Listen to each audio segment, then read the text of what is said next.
Om Vakratunda Mahakaya Suryakoti Samaprabha Nirvignam Kuru Me Deva Sarvakaryeshu Sarvada Saraswati Namastubhyam Varade Kamarupini Vidyarambham Karishyami Siddhir Bhavatu Me Sada Gurur Brahma Gurur Vishnu Gurur Devo Maheshwaraha Gurudeva Param Brahma Tasmai Shri Gurave Namaha. Hari Om and greetings from Niagara Falls. In the period of time that we are living in, which according to the Vedas is known as Kali Yuga. In Kali Yuga, people don't follow mantras, they follow yantras. The word yantra means machine. If you think of the Industrial Revolution, the Industrial Age, there's a preponderance of machines. And what do machines make? Kala, kala, kala, which means noise. Dryers make noise, a fridge makes noise, cars make noise. When we follow that which makes noise, naturally, that noise is going to be internalized also. Where it's hard for me to make decisions. It's hard for me to sleep.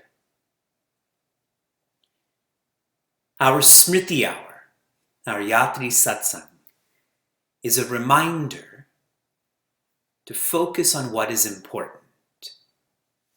Machines are not important.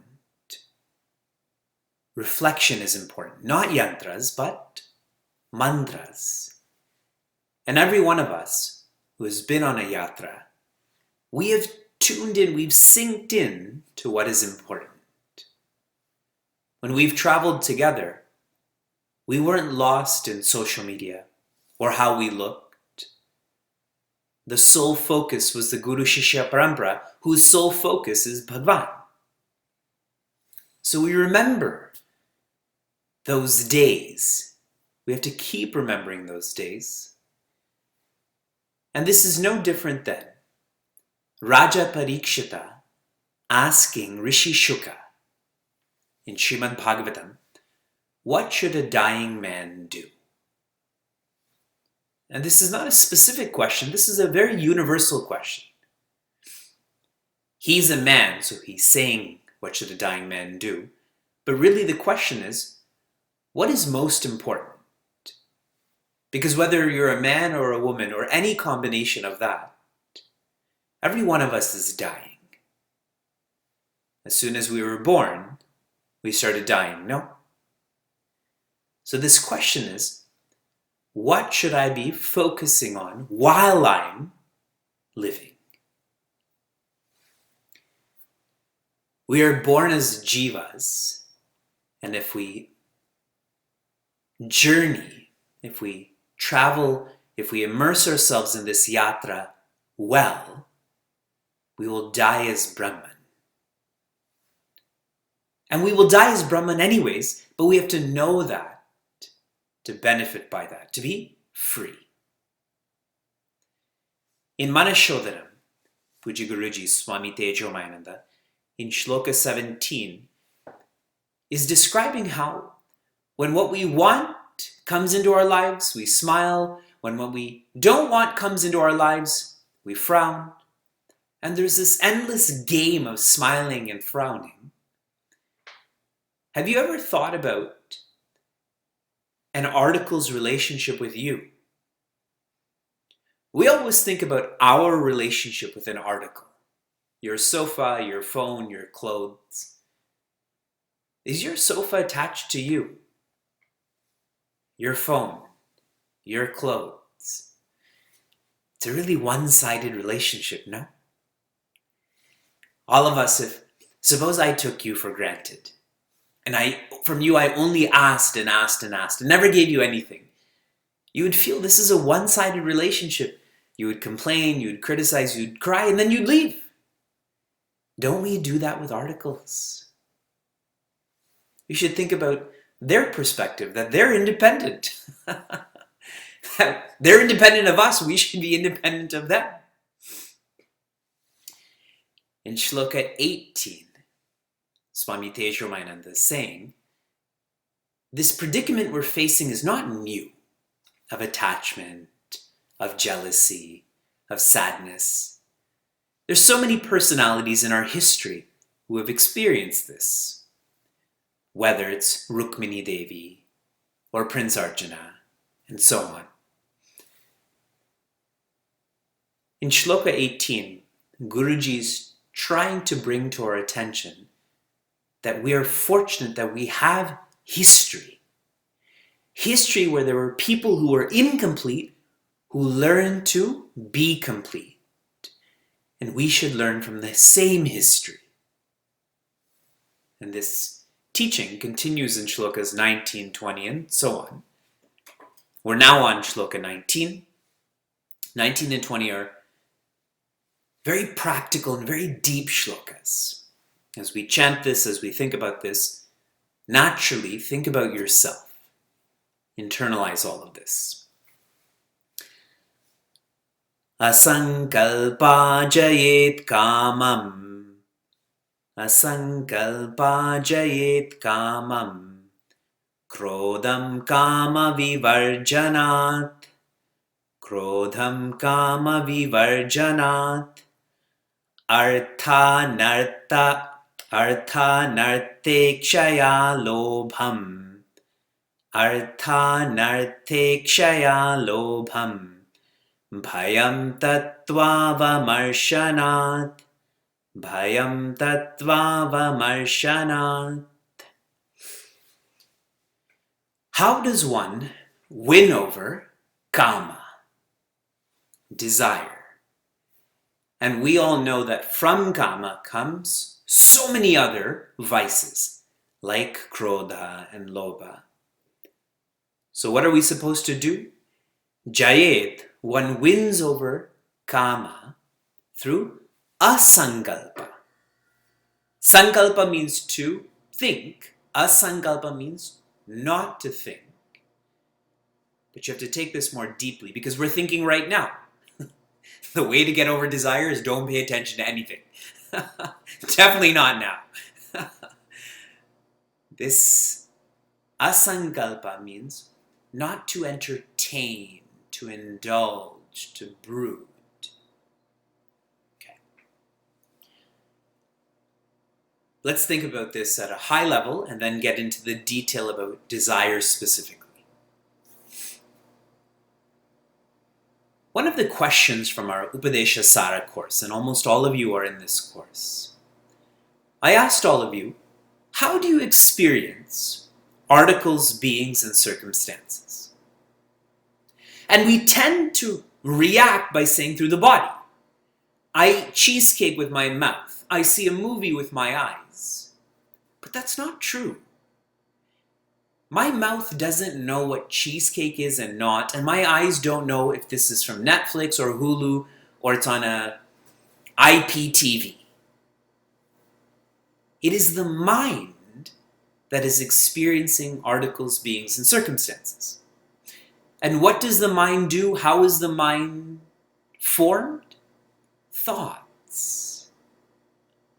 Our lives are simply thoughts. Thinking. So thinking is the problem. Thinking is going to be the solution. We have to be more careful about what we're thinking. I have so many examples of raising an infant now. Today Vyasa had thrown a piece of pasta, and when he did that, he said bad. And Sheila looked at me and she said, see, he already knows that this is bad. And she goes, I feel bad. She's referring to herself, because when she does that, she'll say bad. So now he's just reacting to that word. He's internalized that when he does this, it's bad.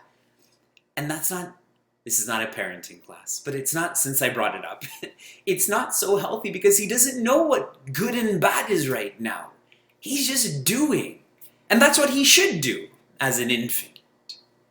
Because good and bad is something that requires more consciousness, or being conscious of oneself.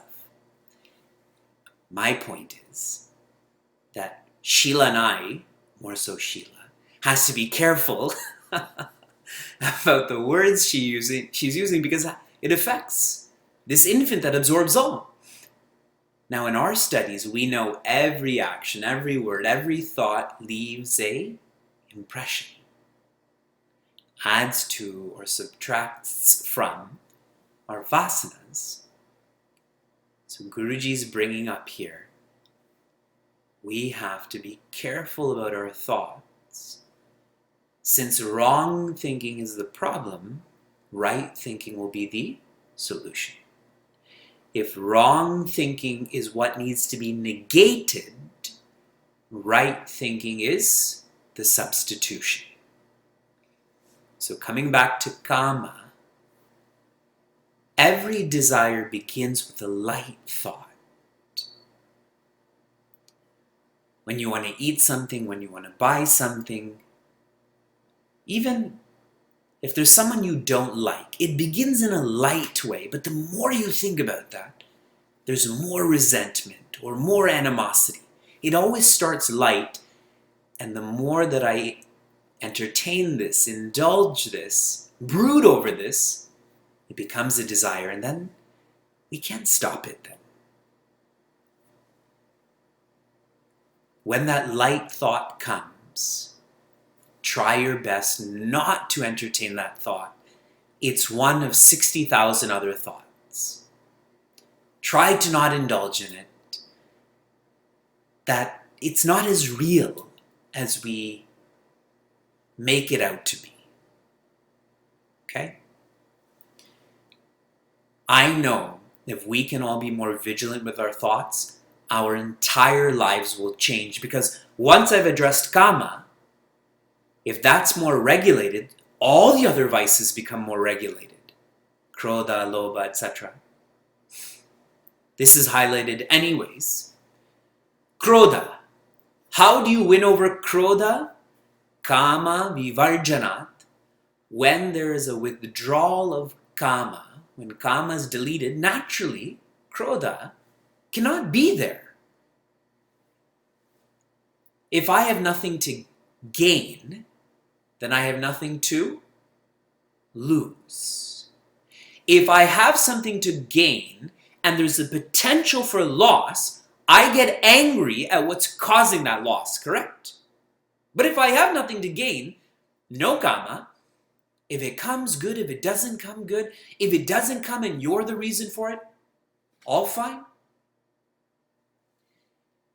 And I'll give you another way to think about this.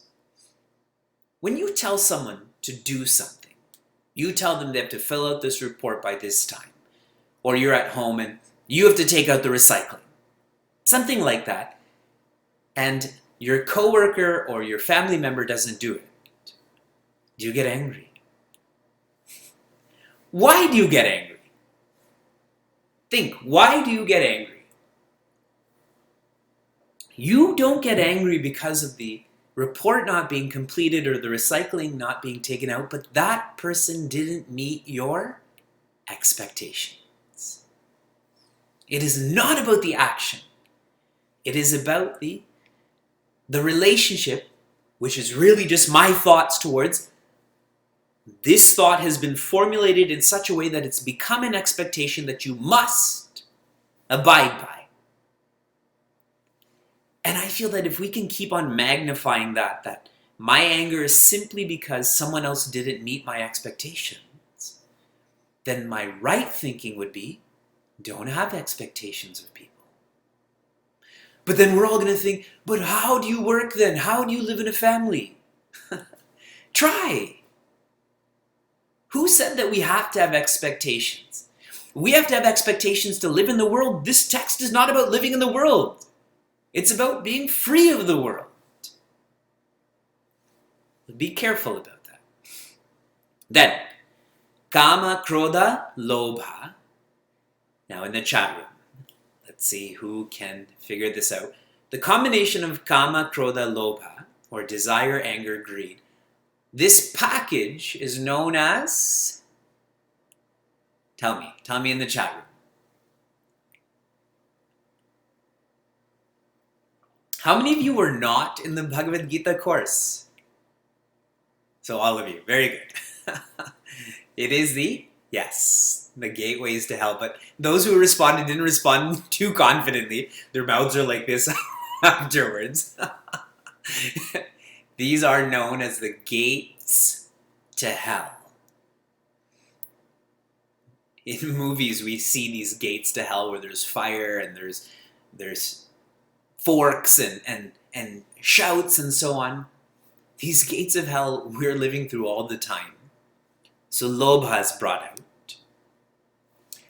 The way that we can negate Lobha by substituting this with right thinking is to see the anartha of artha. The word artha here means wealth. That I'm greedy about your laptop. I'm greedy about someone else's income. So that's the artha that I think comes from a laptop and income. But the anartha is this really so meaningful? April 15th, I think returns are due in the States, correct? And in Canada, it's April 30th. Ever since I was a kid, I never understood why someone sharing how much money they make or don't make is such a big deal. No? We post our photographs on Facebook. Why not post how much money you make or don't make? Why is it so secretive? If you understand why, when we meet next time, try to explain it to me because I don't get it. Okay, so let's think more about greed. Does perception cause greed? So I see you driving in a new Tesla. Does that cause me to be greedy? I see a new pair of glasses you have. Does that cause me to be greedy? Does perception cause greed? It's not perception. It's my wrong thinking that without that Tesla, without those glasses, I am inadequate. The wrong thinking is, I feel that I cannot be adequate or complete without that. It's not perception. There's so many things we see that we're not greedy about, correct? But sometimes I see something and I keep directing wrong thoughts towards that those wrong thoughts are me creating insecurity for myself. So what am I supposed to do? I have to realize that if I have that, I may or may not be adequate. And if I don't have it, I may or may not be adequate. So what's the point of having that? And one more right thinking strategy towards this. Bhagavan Krishna says in Bhagavad Gita, I will look after your yoga and kshema. I will give you all that you need. I will protect all that you need. I will not give you all you want. I will definitely not protect all that you want. If one lives on a needs basis, there cannot be greed. Greed is only relevant to a wants-based mind, correct? Okay, and one more vice is taken up, bhaya. Bhaya is fear. We have heard many times, many of you have been in fear workshops with me, Advaita Abhaya. Tattva Vamarshanat means knowing, feeling that tattva, that oneness. As long as there's oneness, there cannot be fear. As soon as there's two-ness, there will be fear. Tattva Avamarshanat is understanding, internalizing. This separation, this two-ness, creates moha. It creates delusion. When creation feels that it is different than the creator, that's delusion, isn't it? If Vyasa starts to say he doesn't need Sheila and I at this point in his life, that would be him being deluded, correct? He can't live without us, biologically. Later we'll say we can't live without him. That's delusion also, correct? So moha is delusion. This moha tends to be expressed in the present moment. And since I am confused in the present moment, I'm deluded, I'm confused, this is a trigger for me to engage in wrong thinking, so I have shoka of the past and bhaya of the future. Right now, the vice that's being targeted is bhaya. I'm simply sharing how bhaya is coming about. It's because there's confusion, there's fear and sorrow. If there's no confusion, there's no fear or sorrow.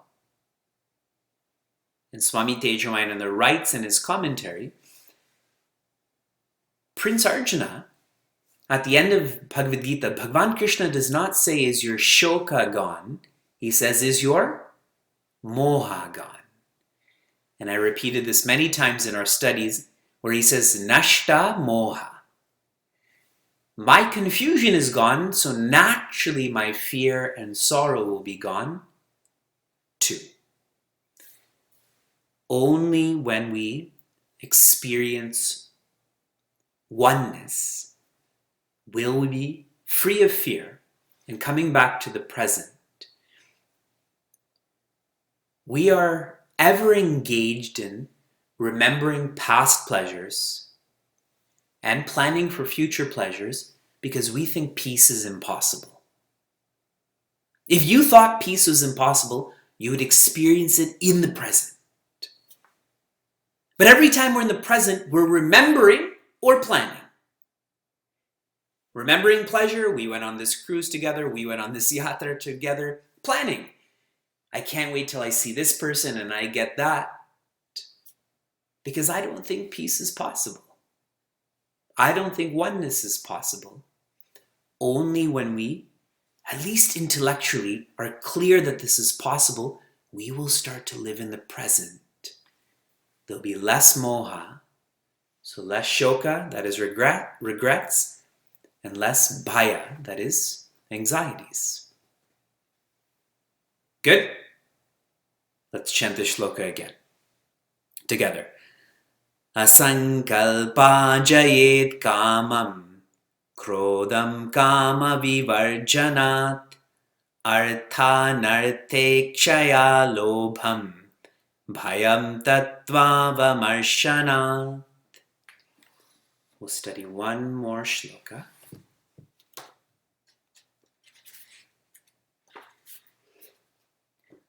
Anvikshikya shoka mohau, Anvikshikyam shokamohau dambam mahadupasaya. Dambam mahadupasaya. Yogantarayan maunena. Yogantarayan maunena. Himsam kayadyanihaya.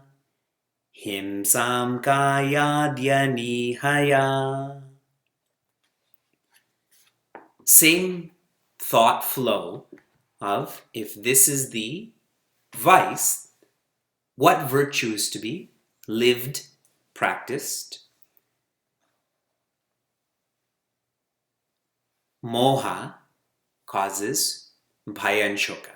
We had talked about bhaya in an earlier shloka. Now shoka is brought up.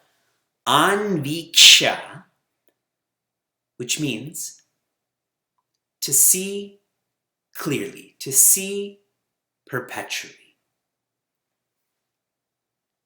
Where there's no distinction between this is the fake world and that's the real world.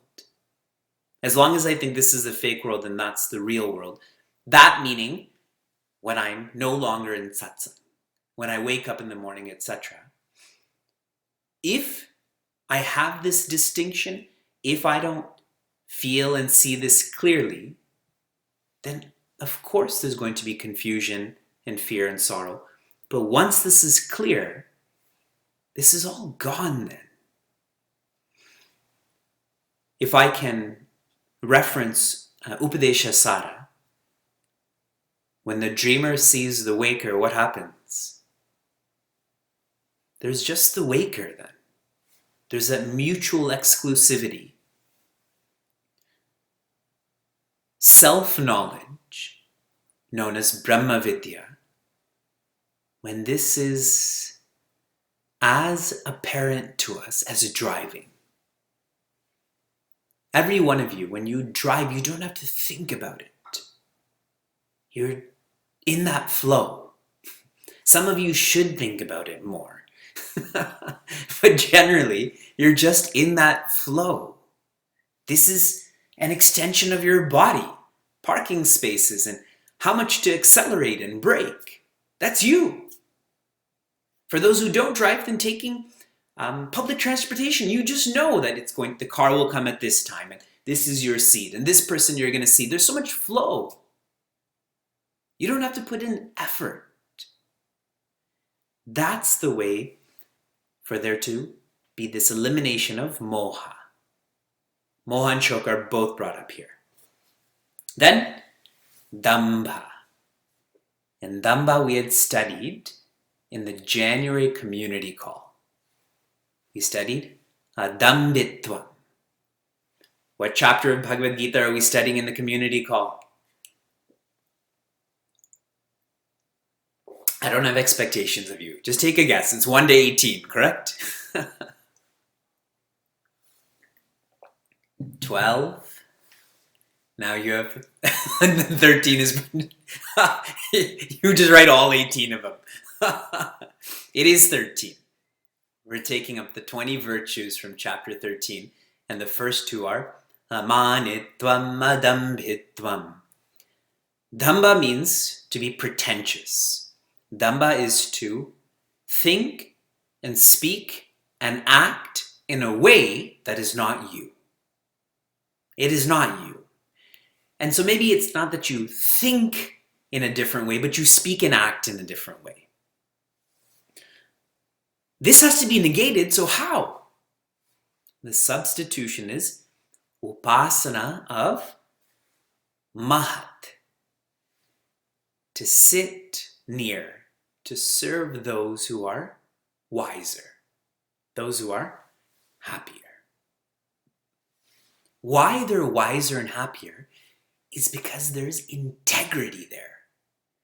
What they're thinking, they are speaking. What they're speaking, they are acting. When you're around someone who's wiser, happier, it hurts a lot. It hurts a lot and it helps a lot. because they're able to stare out your ego like nobody else can, correct? It's like a parent being disappointed instead of angry. They're able to see into what just happened, and their disappointment is, I'm not going to separate myself from you, but you're better than that. With anger, it's less serious. With disappointment, it's more serious. Yes, you're feeling me? In my experiences, it's always been hard to be in the presence of Pujya Swami Tejomayananda, but helpful. Hard because I think of how inadequate I am, and not in a worldly way, in a most spiritual way, that I can work harder, I can work smarter, I've learned all of this, why do I have questions, etc., etc. But so helpful because it's like exercising.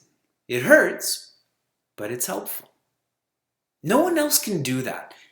I was really appreciative of this. I've studied this a few times, but today, as I was reflecting on this, how practical it is.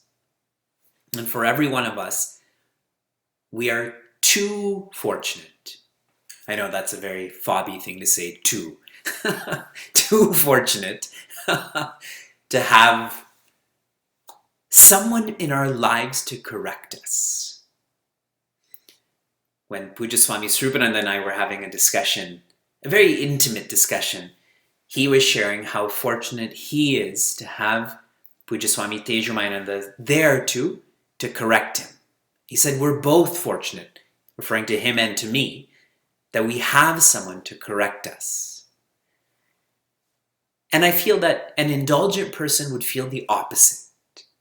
I don't want to be corrected. I don't want someone looking at what I'm eating and what time I'm sleeping and so on. Mahad upasaya. Precious, precious advice.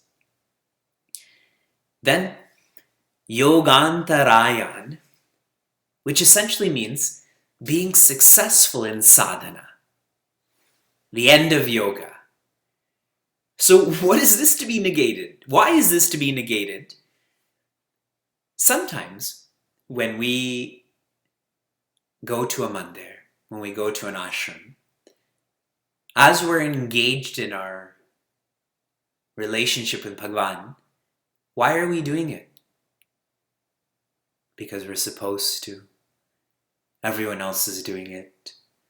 Other people will think that I'm like this.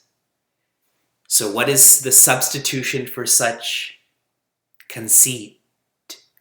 Mona. Just be quiet. Our sadhana is to be practiced in a most personal way. And any development that comes from that. Suppose you're a better sleeper now. Suppose you make better decisions. Suppose you're happier. This need not be externalized in the sense that it need not be spoken about or broadcasted. Mauna means if you think it, it will naturally come out in your actions. You don't have to say anything about it. Now, if you're having a personal conversation with someone, suppose you and I are talking about how your sadhana is going, how my sadhana is going, that's very different. That's for further development. And Swamiji brings in a technicality here that as you engage in deeper sadhana, siddhis will develop. You'll be able to read people's minds. You'll be able to know the future. And if you entertain or indulge them, that's where you'll get stuck. That's why Mona means just be the observer. And finally, himsa. Himsa means harm. How do we harm others? With our body and our mouth and our mind. Kayadi anihaya. Kaya means with the body. Adi means mouth, mind. Anihaya, to be disciplined, to be in control.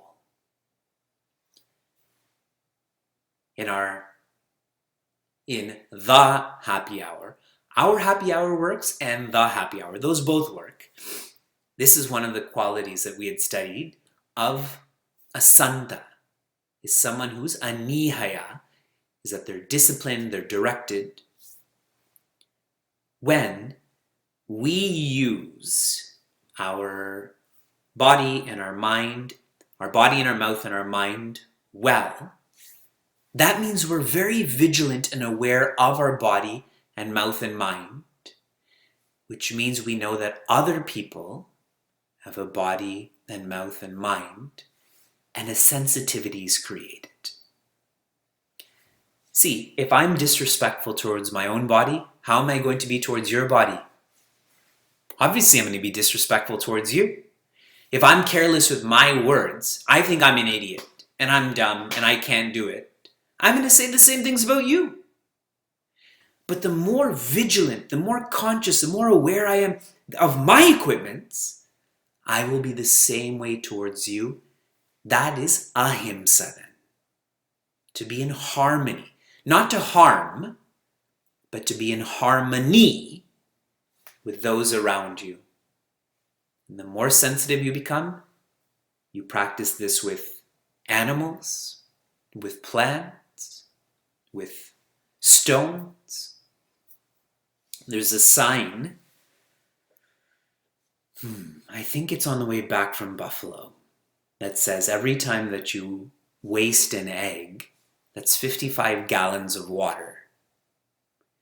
And eggs, Vyasa has a book where you create tissue paper eggs and so on. And part of that is you crack a hole in it and you blow out the yolk and the matter.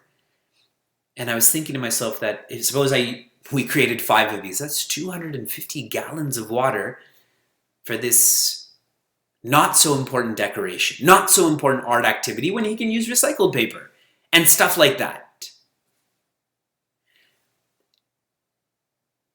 The more we care about the opportunities our Creator has given us, the more we'll care for creation, right? Okay. In your chat room, I'm going to tell you the vice, you're going to tell me the virtue. I'm going to mix it up, okay? So, let's start with damba.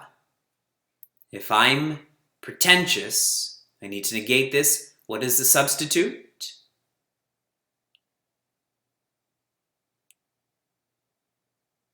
Yes, serving those who are noble. Good. If I am suffering from fear, then what do I do?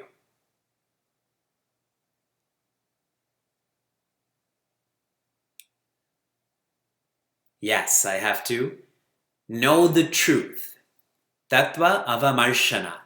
That there's only oneness. If I am conceited about my development, what do I have to do? I have to be silent. If I'm a desirous person, what is my solution?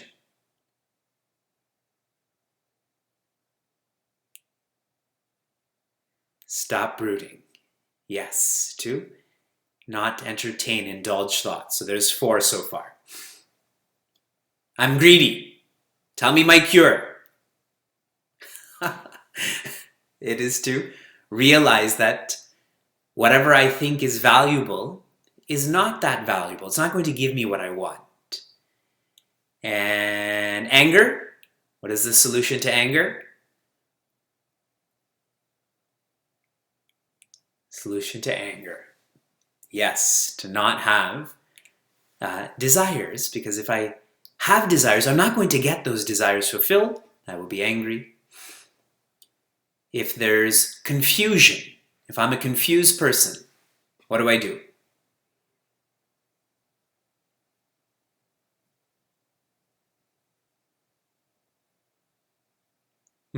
No answers for confusion. Just keep suffering. Yes, I have to see clearly. And seeing clearly, knowledge facilitates vision. Knowledge facilitates vision. And finally, if I'm someone who's always harming myself and others, what am I supposed to do? I have to be disciplined. Let's chant this shloka together. Anvikshikya shoka mohau dambad mahadupasaya yogantarayan maunena himsam kayadya nihaya. Om